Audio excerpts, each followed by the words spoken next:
Hold on to your headphones. It's time for Spilling the OT with your hosts, Charlie Chatterbox Thompson and Sam the Connector Collins. So, let's dive straight into today's session. All right, welcome to the deep dive. Today, we're going to tackle something pretty huge, something that's kind of foundational to how we think about, well, being human. We're talking about childhood and how we understand how kids grow up in the world. You hit the nail on the head there. It's foundational stuff for sure. And for a long time, our thinking about child development, how kids learn and grow and relate to each other and the world around them, it's been heavily influenced by these big names, these giants in the field, guys like Jean Piaget and Erikson. Oh yeah, you can't really talk about child development without bumping into those names. And chances are you've come across their ideas even if you don't realize it. Absolutely. Their work, their theories, they're everywhere. Piaget had stages of cognitive development, that journey from a baby's first experiences to that abstract thinking that kicks in during adolescence.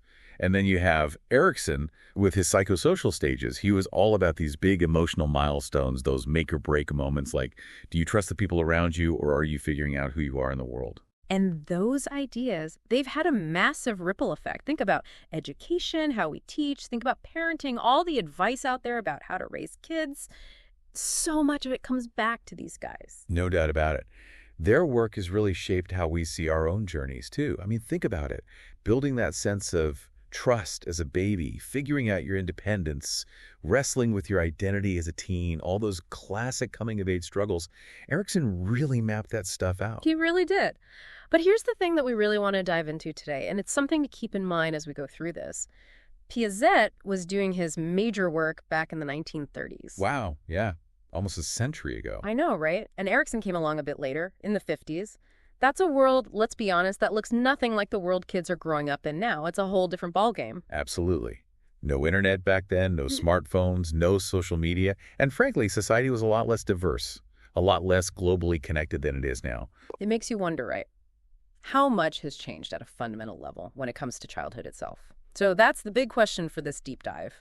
We've been looking at a bunch of sources, a lot of recent research, and they're all grappling with this. Are these classic theories, these ideas from almost 100 years ago, are they still relevant today? Especially when you consider how much technology has changed the game. Think about it. Kids today, they're digital natives. They're born into this world where screens are everywhere, where they're interacting with technology from like day one? I've seen babies, 2 years old, swiping on magazine pages like they're using a tablet. It's wild. It's amazing, isn't it? The world they're growing up in is just fundamentally different. And that's what makes this whole question so fascinating. We've got these classic theories about how kids develop, but the context has shifted so dramatically. It's like trying to understand today's music scene by listening to 1930s jazz. It's just a different landscape. Right. So let's rewind a bit just to level set for everyone listening.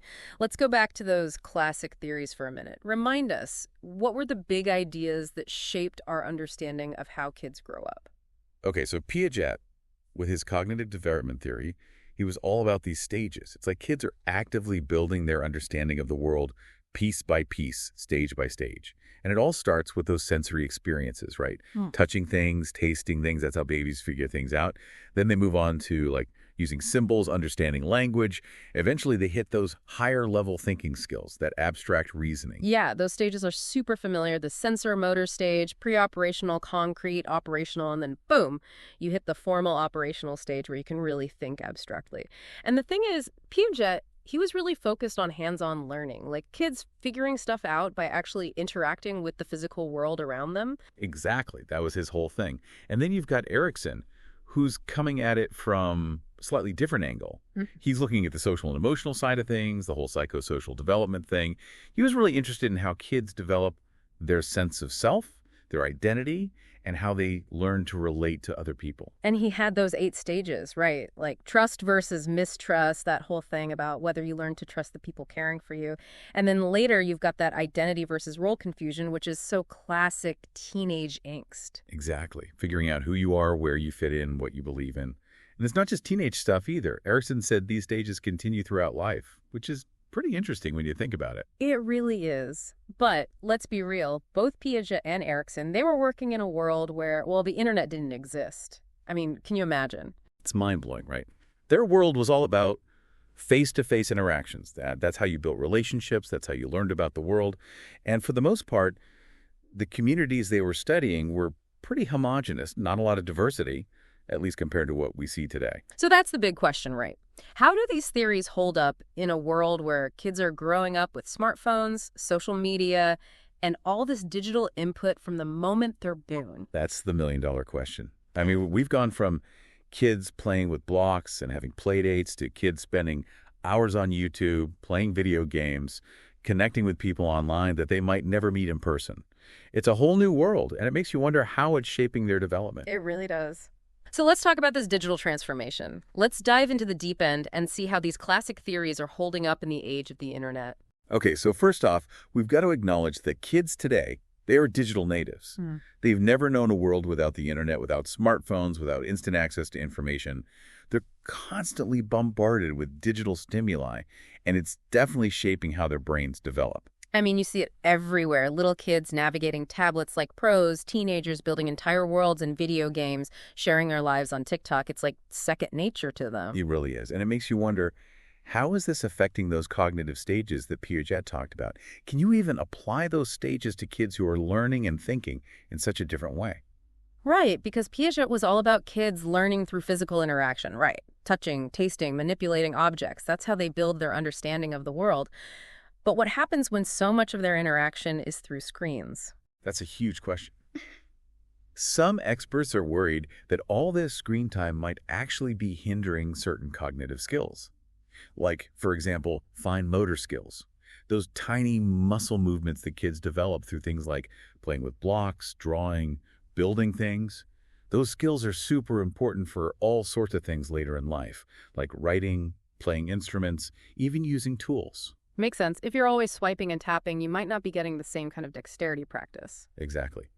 And there's also concern about spatial reasoning, that ability to understand and manipulate objects in space. That's something kids traditionally develop through hands-on play, like building with blocks or putting together puzzles.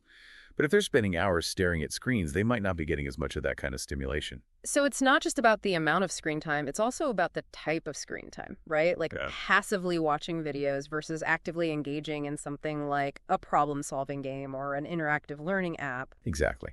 And there's actually some research showing that certain types of educational apps and video games can actually be beneficial for cognitive development. Like, some studies have shown that kids who play certain video games actually show improvements in things like spatial reasoning and problem-solving skills. That's interesting. So it's not all doom and gloom. Technology can actually be a tool for learning and development as long as it's used in the right way. Exactly. It's all about balance and being mindful of how kids are using technology. But the bigger point here is that we can't just assume that Piaget's stages apply in the same way to kids today.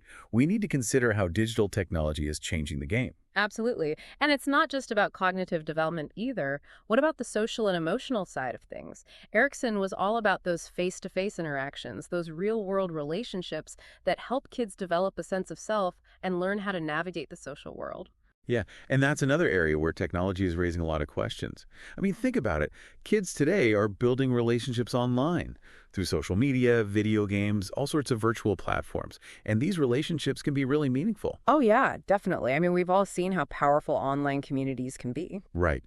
But the question is, how do these online interactions compare to those face-to-face relationships that Erikson was talking about?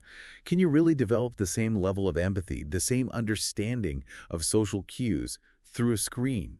That's a good question. There's a lot of nuance there. There is. And some experts are concerned that kids who spend too much time online might miss out on some of those crucial social skills that you only really learn through in-person interactions, like picking up on nonverbal cues, understanding body language, navigating complex social situations. These are all things that are harder to learn through a screen. It makes sense. There's a certain level of richness and complexity to face-to-face interaction that you just don't get online.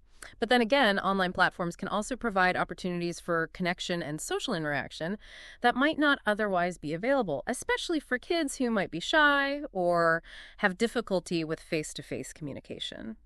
That's a good point. So, again, it's about balance and being mindful of how technology is being used.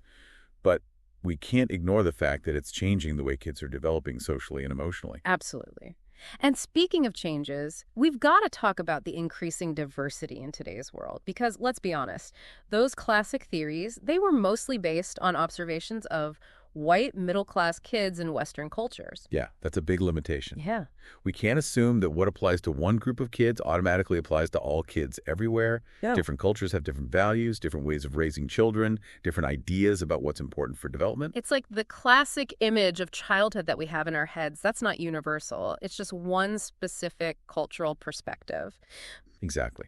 And that's why it's so important to consider cultural diversity when we're thinking about child development. We can't just apply a one-size-fits-all approach. So can you give us some examples of how these cultural differences might actually play out in how kids develop? Sure. Let's take something like independence, for example. In many Western cultures, independence is seen as a really important developmental goal. Like, kids are encouraged to be self-sufficient, to make their own decisions, to think for themselves. But in some other cultures, the focus is more on interdependence, on being part of a group, on putting the needs of the community ahead of individual needs. So in those cultures, a kid who's constantly asserting their independence might be seen as like disrespectful or disruptive. Exactly. And their development might be viewed differently too. Like, they might be seen as lagging behind because they're not focusing on the same things that are valued in that culture. That's really interesting. So the whole timeline for when certain milestones are expected, that can vary a lot depending on culture.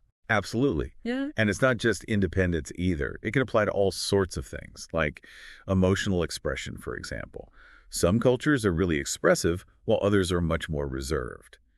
So a kid who's constantly crying or throwing tantrums might be seen as totally normal in one culture, but as a problem child in another. Wow, that's a huge difference. And it makes you realize how much our cultural background shapes our understanding of what's normal for kids. It really does. And that's why it's so important to be aware of these cultural differences. We can't just assume that everyone sees childhood the same way. So if those classic theories are limited in these ways, if they don't fully account for the digital world or cultural diversity, where do we go from here? What's the next chapter in understanding how kids develop? Well, the good news is we don't have to throw out those classic theories altogether. They still provide a really valuable foundation, but we do need to build on them. We need to adapt them to the realities of the 21st century. So it's not about starting from scratch. It's about evolution, right? Yeah. Taking those classic ideas and updating them for the modern world. Exactly. Like, remember how we talked about Piaget's stages and how they might not fully apply to kids who are growing up with constant digital stimulation?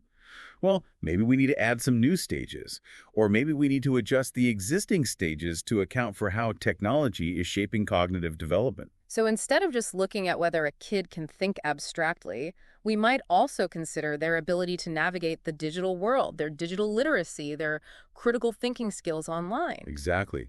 Those are all important skills for kids today, and they need to be part of our understanding of how their minds are developing. And what about Erikson's psychosocial stages? How do we adapt those to a more diverse world? Well, one way is to start thinking about those stages in a more culturally sensitive way. Like, instead of assuming that every kid needs to achieve a certain level of independence, we can acknowledge that different cultures might have different values around interdependence and autonomy. So we might still look at whether a kid develops a sense of trust, but we'd consider how that trust is expressed and how it relates to the values of their particular culture. Exactly. And that's where collaboration becomes really important. We need to bring in perspectives from other fields, like anthropology, sociology, even technology design, to really understand how kids are developing in this complex, interconnected world. It's like developmental psychology can't exist in a vacuum anymore. It has to be part of a bigger conversation. Absolutely. And that's actually really exciting because it means there's so much potential for new discoveries and new ways of understanding childhood. It really does feel like we're on the cusp of something big. Like we're starting to rewrite the book on child development to reflect the realities of the digital age and the incredible diversity of human experience. I think you're right. It's a fascinating time to be studying these questions. Yep. And it's a conversation that we all need to be part of, whether we're parents, educators, or just curious individuals who want to understand how the next generation is shaping up. Absolutely. So as we wrap up this deep dive, here's a final thought for you to ponder. Think about your own childhood, your own experiences growing up. How did technology shape your development? How did your cultural background influence the way you see the world? And how might those experiences be different for kids growing up today? It's something worth reflecting on. It is. Because ultimately, understanding how children develop is about understanding what it means to be human. And that's a journey that never really ends.